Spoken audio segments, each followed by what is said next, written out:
Hello everybody, I'm Conquering History Games and welcome back to part 3 of my Red Eyes Slavers campaign here in Balefire Blues. It's just the blues, the Balefire Blues. So we've got this Great Revolt going on. Great Revolt is one of the worst crises we've ever faced. Fortunately, we've already made substantial progress towards getting the situation under control. This will go away in November. Allegedly.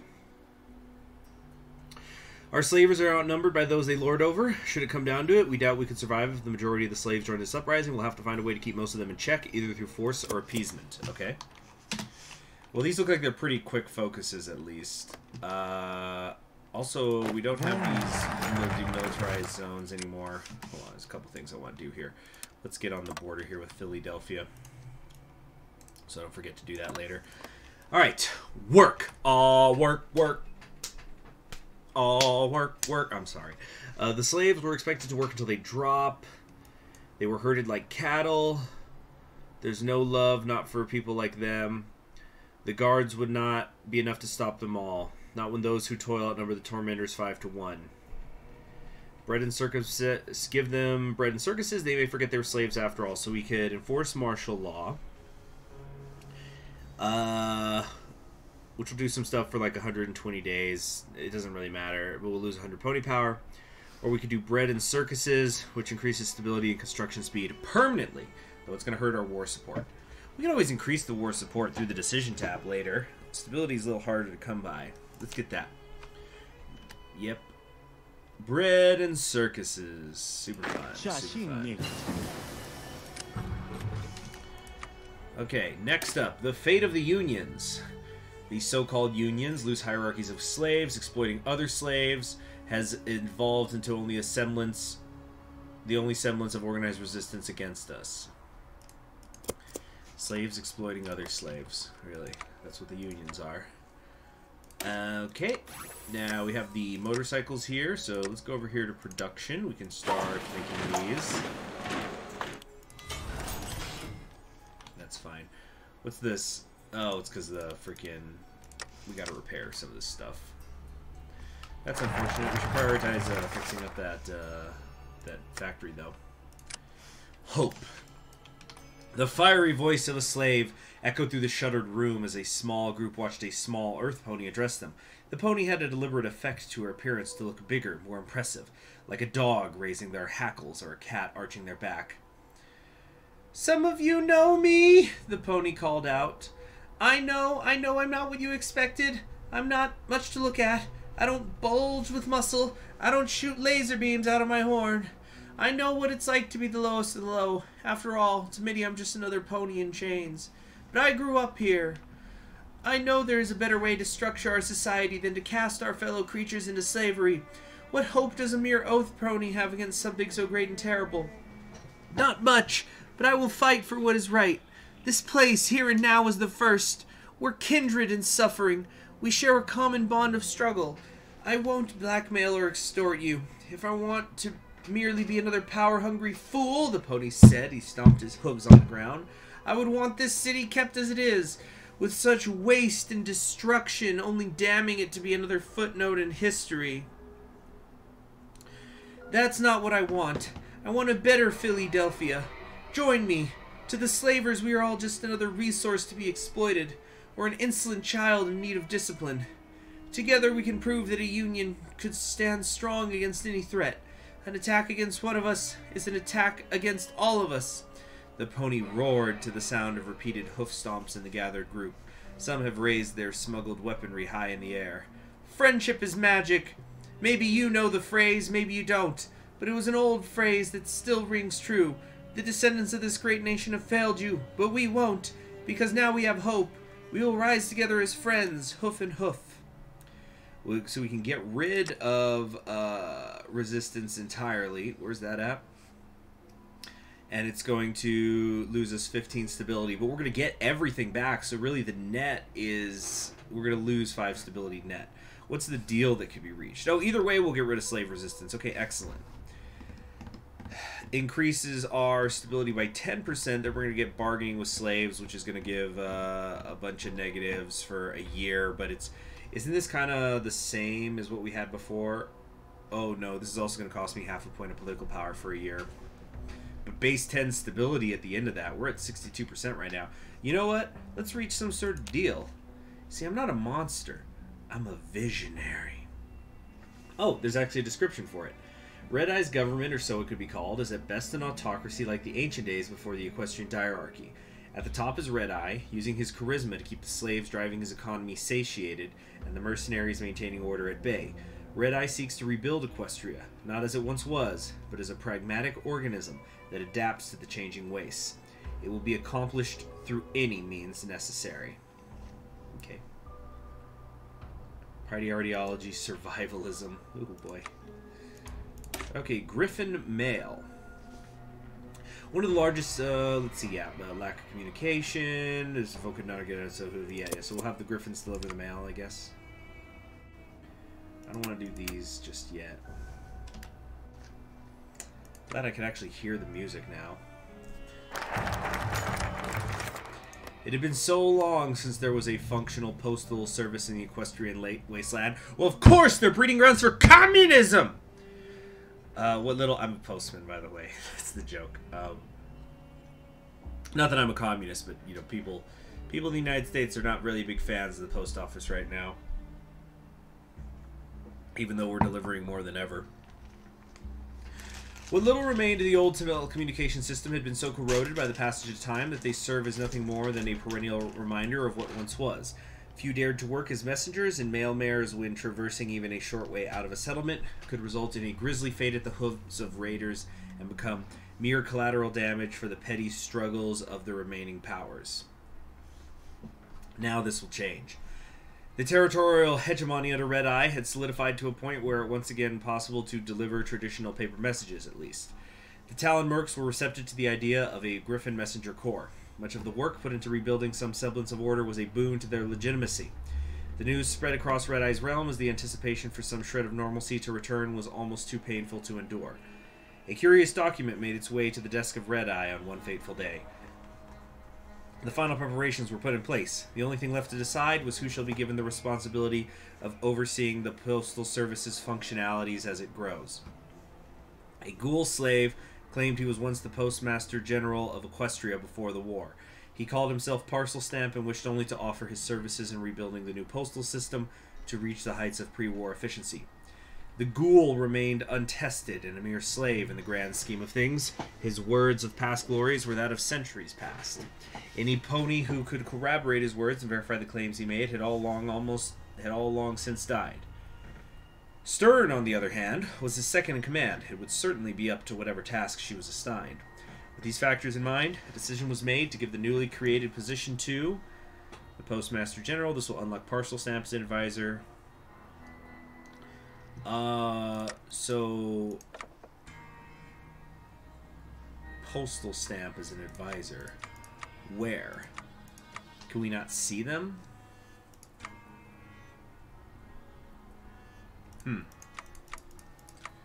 Where? Let's see, a research advisor? Okay, well, they both do the same thing, except we're going to unlock an advisor. So yeah, let's do the Postmaster General.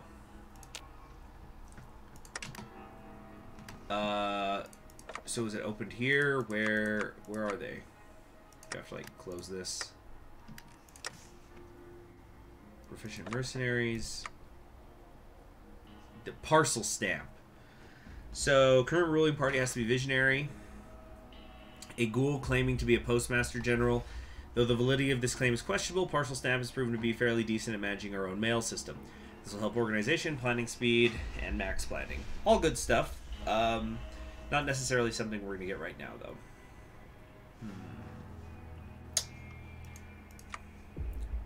Slave quarter mistress. Okay. Stamp out the fires.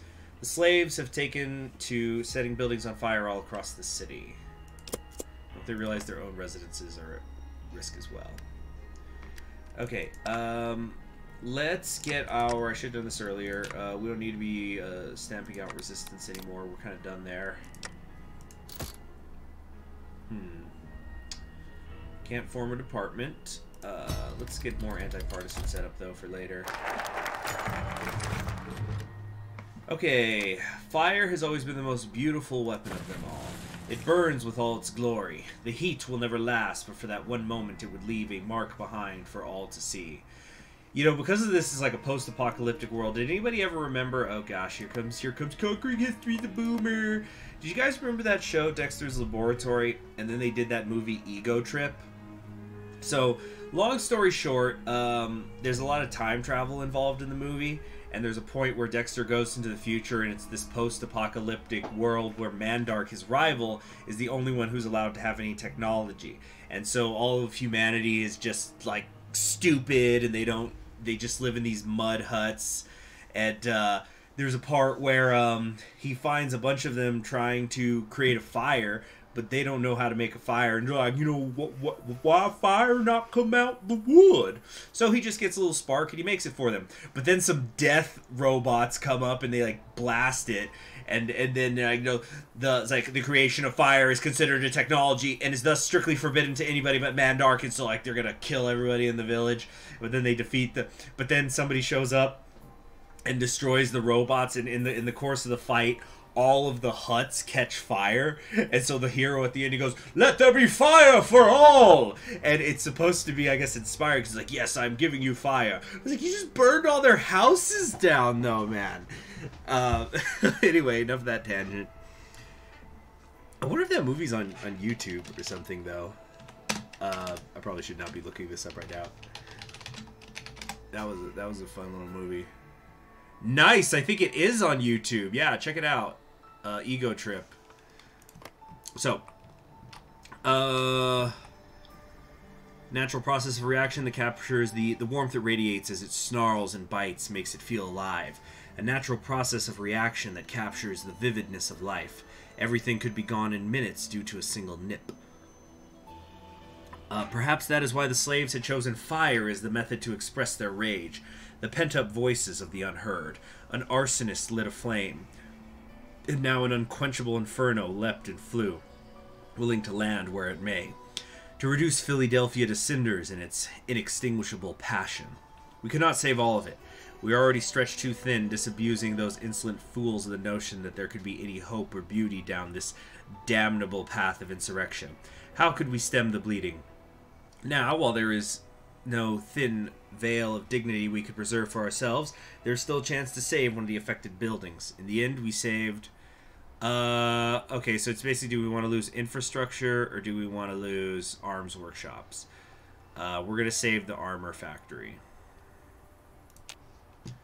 Yeah, we can always build more infrastructure, but we can't afford to be losing that stuff. Okay, time to crush the remaining gangs. Something must change. Oh, I just realized this is the world tension meter up here. Isn't that fun? Okay. Obedience. The army that made the possibility of a glorious future of unifying all under one banner had been nothing if not fraught with strife and internal bickering. That does nothing except make all the talk of the Red Eyes' power a joke.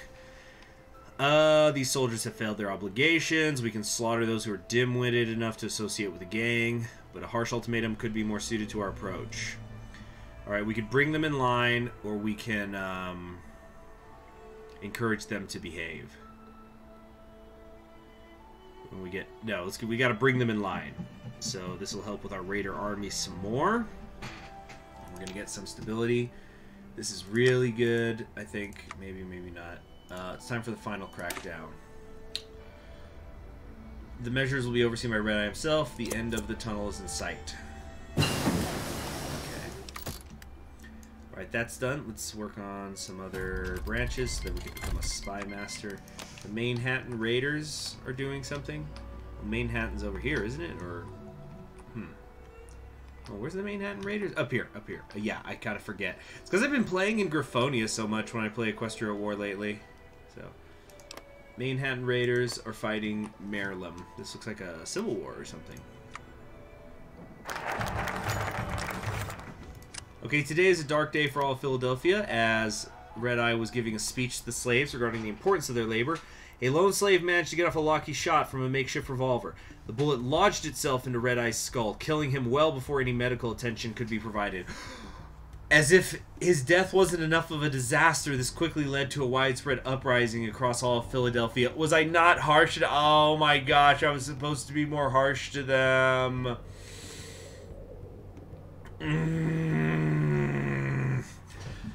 Or probably. Fortunately, Stern was quick to act. Her talons were deployed all across the city, and the slavers were quickly rallied to the city's defenses. The fighting lasted the better part of a day, but the slave uprising was relatively quick to lose momentum.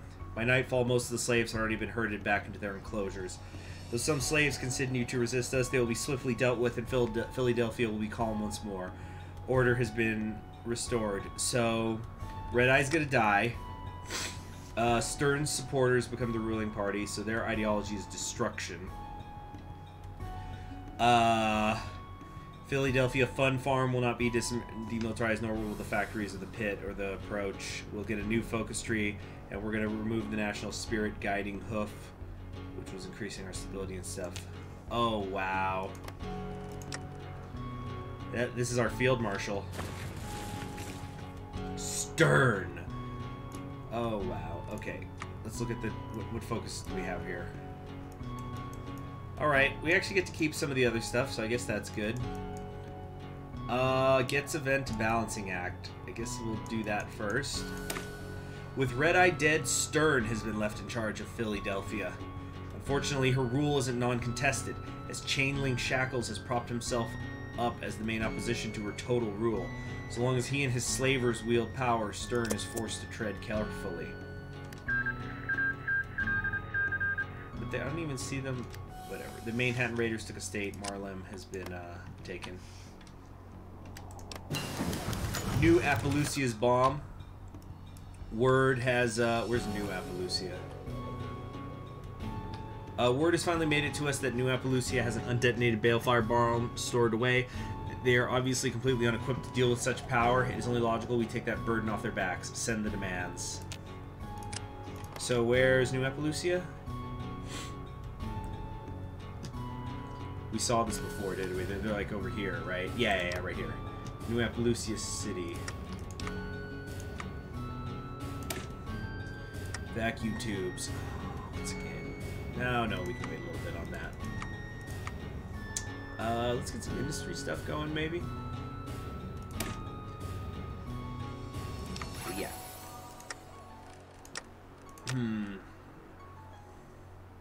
Don't want to do forced settlement. Lightbringer decided the fate of Shattered Hoof. Yes, yeah, I don't know what that means. Surprisingly, they refused to hand over the bomb and turn the envoy away.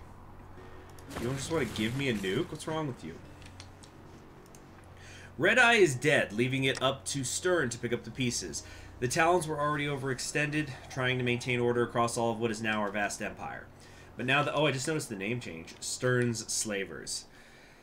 But now the situation has grown far worse than she ever could have imagined. The slaves are getting restless. Dissent is rapidly growing among our own ranks. And that damned Chainlink is taking full advantage to claim every bit of power he can. Maintaining control within our own territory is going to be an uphill battle on its own. And that's not even taking into account the various powers that threaten us from outside our borders. We'll make it, though, as it will take a lot more than a bit of instability to topple our empire.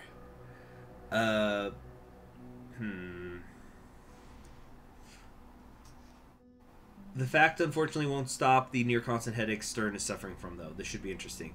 At Talon influence moderate, Master's influence moderate. Where's that? Here? Okay, so Talon influence is increasing organization.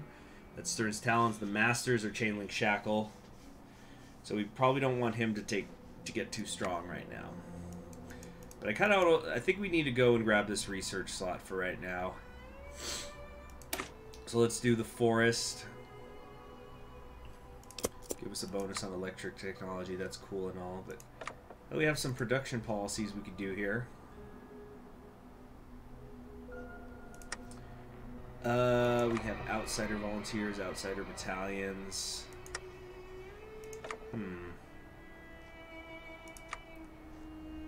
What do I want right now?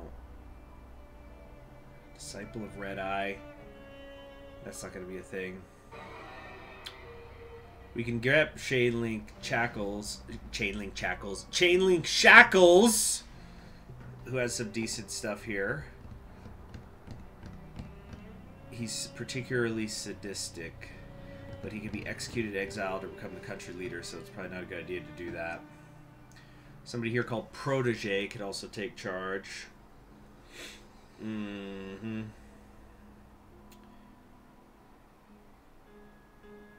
Okay. I'm trying to decide what I want to get later. Oh, I can't get parcel stamp anymore. Platinum Depths. Continuation, that's the Citadel Council. I don't know.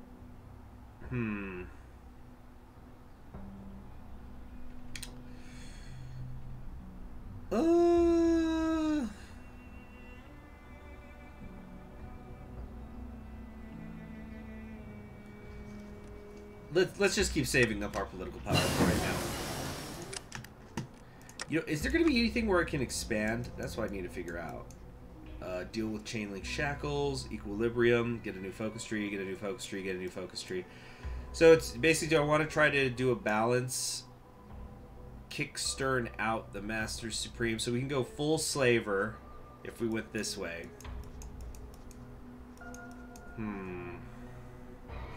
Fate of the Conspirators. Yeah, okay.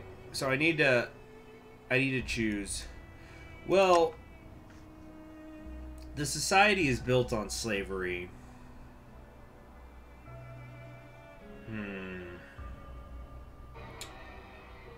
I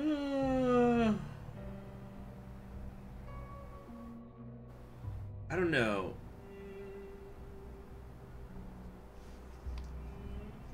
Maybe we... I think we're gonna go Masters. Let's see how, you know, why not? Like, I think, like I said before in the first episode, I think my Burgundy campaign is gonna be going up at the same time as this, so it'd be kind of interesting if I did this because I thought, oh, let me do an Equestrian War thing. So there's like some cute ponies to contrast with the Burgundy campaign, and now it looks like we're going dark the whole way with it. So yeah, I think we're gonna go in with the Masters. Having said that, let's definitely get this extra research slot first. Then we'll go the Masters.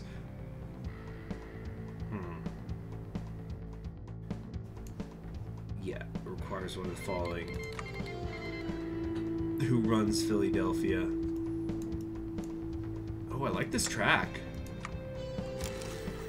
El Pelia. Hope none of this stuff is copyrighted.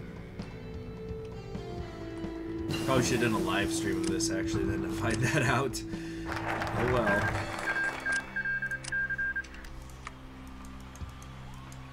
Is there cheering? This is like a live show. The ponies that Red Eye had grown up alongside now work towards his vision, aiding him by finding new ways to apply the innovations the stable had made over the last 2 centuries.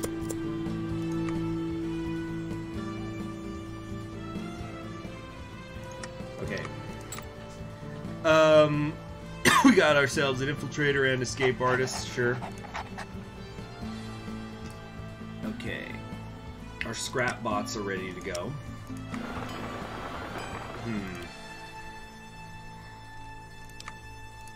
We need more arms factories. You know what? Let's do those decisions. Reclaim an arms factory.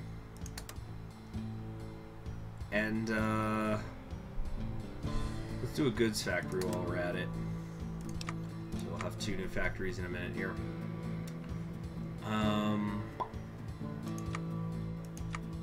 Okay. Factory output plus 10%. We'll start making our way towards there. Get that Earth Pony stuff.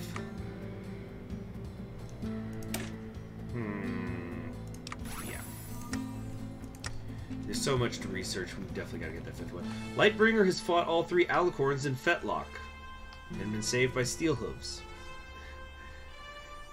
Let's see, the Watcher thing doesn't change, so I guess there's 2 paths, and Lightbringer keeps doing that. Ooh, those trumpets. In comes the guitar.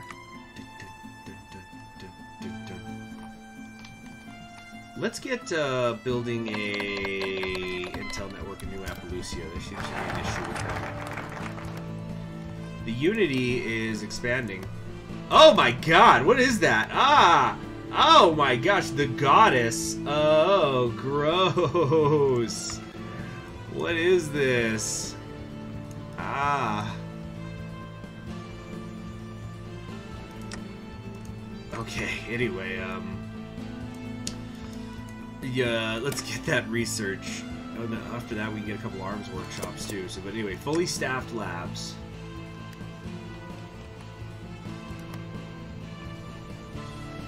This song is rolling. Incoming raid. Urgent news from the upper hinterlands, one of our border states.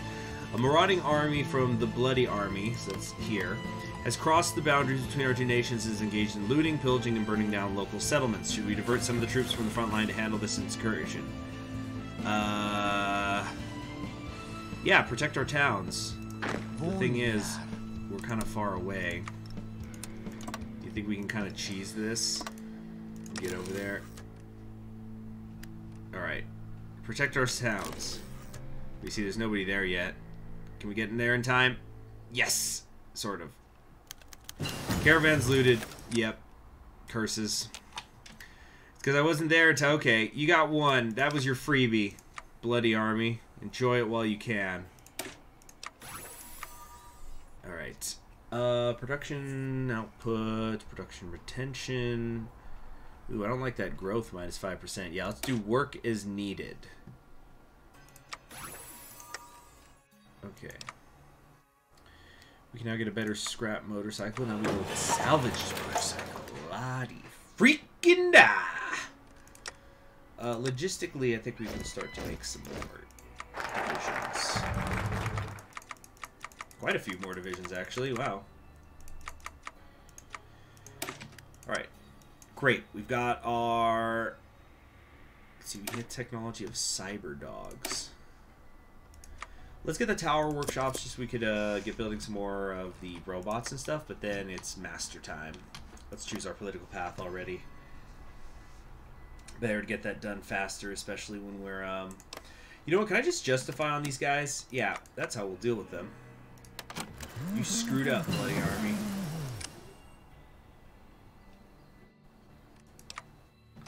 Oh shoot, that's not efficient. There we go. You see, we're focusing a lot on construction and industry and such, although we can get these vacuum tubes going too.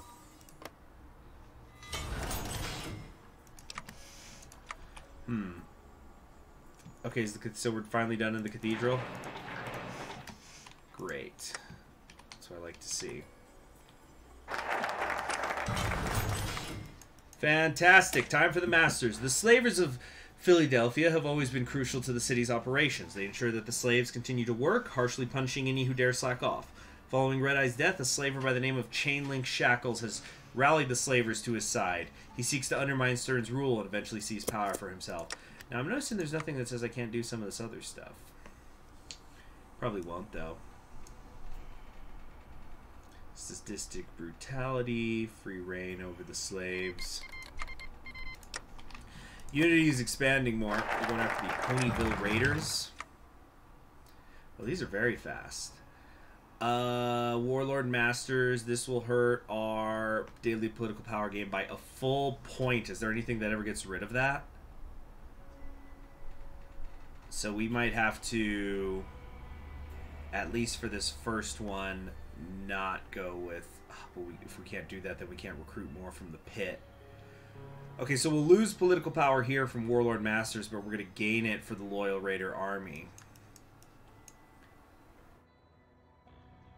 And we can keep, yeah, we can keep making our Raider Army more and more dependent on us, so we can get it back. So this looks worse than it is, I think. Plus, we're going to get 15% faster construction speed and 15% more factory output. Chainlink knows better. We'll see to it that many of these raiders are granted positions where their talents may be put to good use. Yeah, we're going full raider, full slaver. Everybody's in for a bad time. Except for me. Alright. So when's this war gonna start? November. The 5th of November, huh?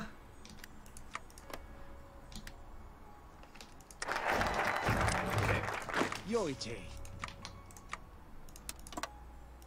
There we go. And we will assign these to go to them. Pony, lucky, attack, whatever. Yeah, that's all fine. That's all fine. Alright. Factory fiefdoms. Yeah, because we gotta do this first before we... Yeah, so now we have to recruit more from the pit quickly. The highly centralized structure of Philadelphia makes getting anything done difficult. Each major factory shall be granted a greater deal of autonomy to operate how each overseer sees fit. So we're going to get 4 factories total off of this. Very nice. Oh, we can get the day-night cycle going. Except not really, because we're on 5 speed, but I did that. Okay. The pit serves as the perfect ground to recruit more soldiers. After all, only the toughest and roughest can survive it.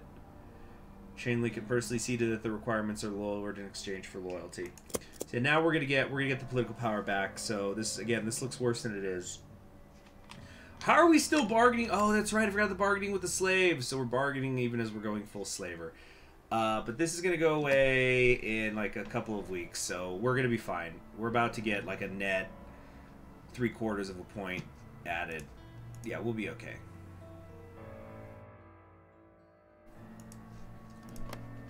Alright. Enough of the day-night stuff, as pretty as it looks. I really should have kept the white font mod on for this. Alright. Let's do... I would like to come down here, but I don't think we can. Interrogation techniques, maybe, or let's see, steel technologies, intelligence, death chance of our operative on capture, own operative detection chance offset, visible ink. Yeah, let's do that. Just I want to get to the spy master stuff, even though we don't have a factor. Sometimes they let you do it anyway. It's kind of weird. Oh, I just saw how long this episode has gone. Alright, so that's it for today. In the next episode, we're going to keep going full master, and we're going to put Chainlink in charge, so let's not get too attached to Stern, I think. I'm Concrete History Games, and I will see you next time.